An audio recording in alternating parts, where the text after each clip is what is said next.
So let's jump straight into this new video for Transformers Reactivate.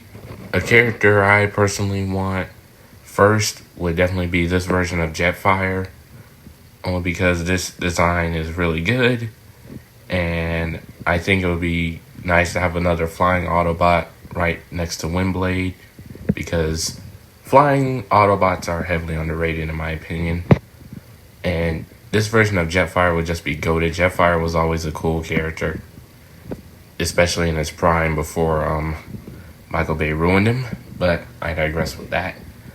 Definitely my top number one pick for Transformers Reactivate, G1-ish Jetfire. Next on the list, we got RC for the boys.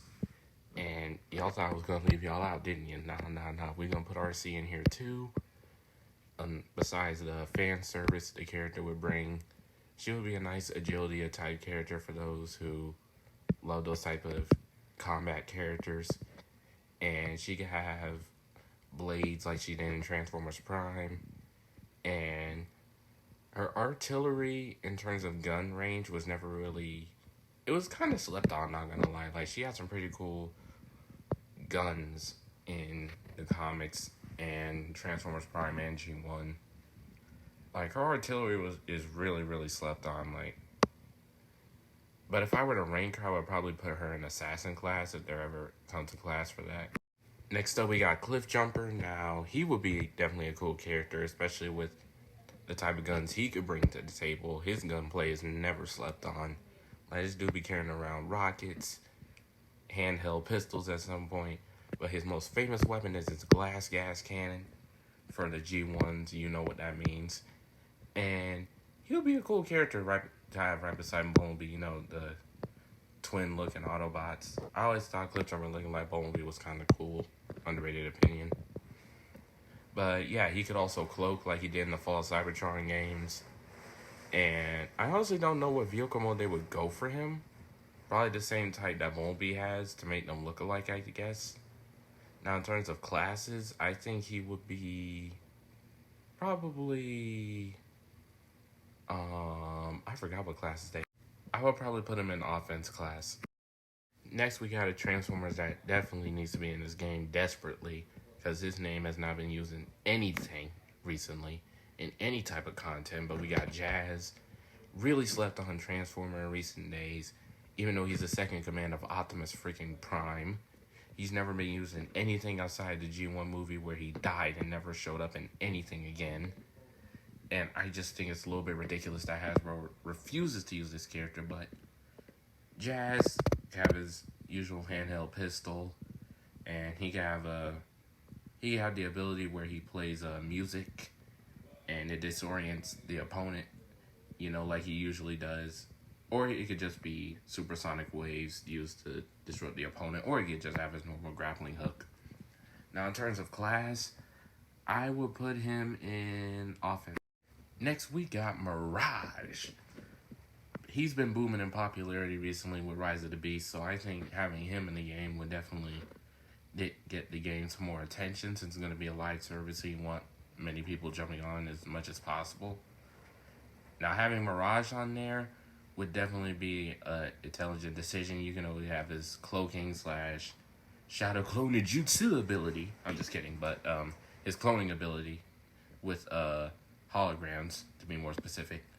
And I think it would just be a dope character animation-wise. You know, his animations and abilities would be nice to look at, you know what I mean?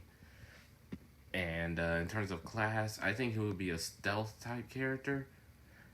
And yeah, Mirage definitely needs to be on this list for the game to get more attention. Next, we got some of the most hyped characters on this list, in my personal opinion. We got Grimlock and the Dinobots. Oh, yes. Now, I personally want them in the game because just having pure melee characters is a dope idea to me. Like, just having Grimlock. I mean, you guys played Transformers Fall of Cybertron more than likely. Having Grimlock have a shield and his sword and just going ham at enemies would just be amazing. And you can not only that, like, say you have a team of 3, Because they said it's supposed to be like a squad 3 type of game. Say you have a team of 3 and it's just full of Dinobots and you're just going ape on some enemies, man. No pun intended. Transformers Rise of the Beast joke right there. Just kidding. But yeah, if you just had a team full of Dinobots and you're just rampaging through enemies, like they're not even standing a chance, man. Like my personal favorite Dinobot would have to be outside of Grimlock, of course, it would have to be a Swoop, only because he's another underrated character in my opinion, and he could just be shooting down enemies from the top of the air while you dealing with enemies on the ground. He's just a real convenient character, if you know what I mean. Like real convenient enemy control wise. Like I remember I played Transformers Rise of the Darkspark, and I always have a team of Dinobots. And someone would always pick Swoop, and we would have the best air support when it came to enemies attacking us, and it was just a fun time. Transformers Rise of the Darkspark was really it was really slept on, in my opinion. Like some people thought it was really, really bad.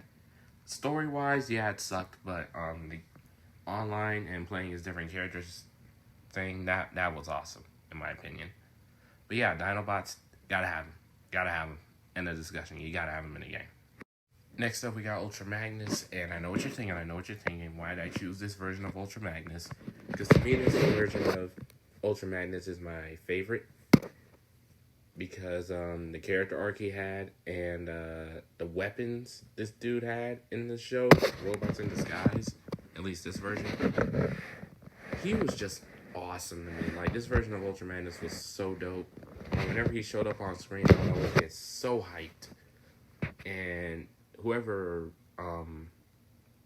made this version of Ultra Magnus deserves a freaking Oscar, bro. Because to me, all the other Ultra Magnuses, they were cool and all, but they were just boring, bland versions of Ultra Magnus to me compared to this version.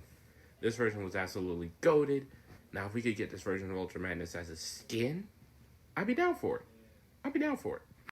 Now, for the next group of characters, we gotta have the Maximals. And you already know why. Rise of the Beast coming out. There's supposed to be a demo of the game coming.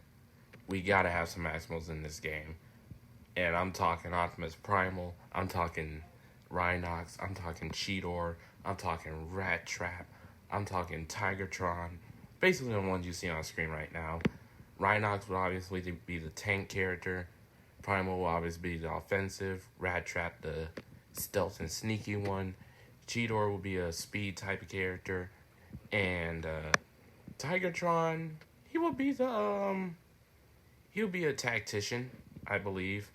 I never really knew a lot about Tigertron. I never really watched his episodes a lot on Beast Wars when I was watching that series at the time. But yeah, definitely gotta have these Maximals. Now we gotta have Air Razor because why not, man? She's goated. Just put Air Razor in the freaking game, please. Just put her in. And we could have Black Arachnia in the game next because why not? Why not? Let's just throw some villains in there, especially a baddie villain like this. And if you guys have seen Transformers Animated, you know what I'm talking about. And if you've seen Beast Wars, you especially know what I'm talking about. And if you, by the off chance, have not seen the Kingdom, Transformers, War for Cybertron, Netflix, part of the trilogy series, please watch it. I ship her with Air Razor hard. But outside of that, they could be great in the game. Next up, we got Skywarf, because why wouldn't you put this goated idiot in the game? And the reason I call him an idiot is because we all know Skywarf is stupid. I mean, come on, but he would be dope to have in the game combat-wise. He's not as ferocious as the guy coming after him, though. This dude would have great teleportation abilities and probably be a good sniper, too. But now on to the boss. Let's go ahead and have Thundercracker in there. Now, he has the most firepower out of him in Skywarf.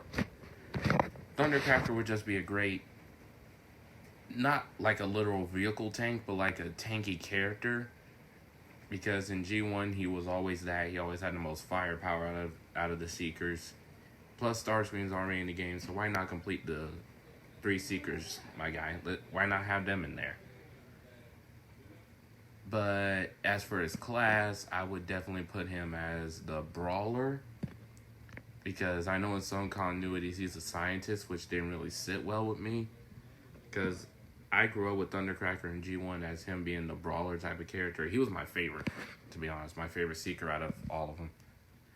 But yeah, tell me what you guys think of this list. And if I need to update it, I shall do that.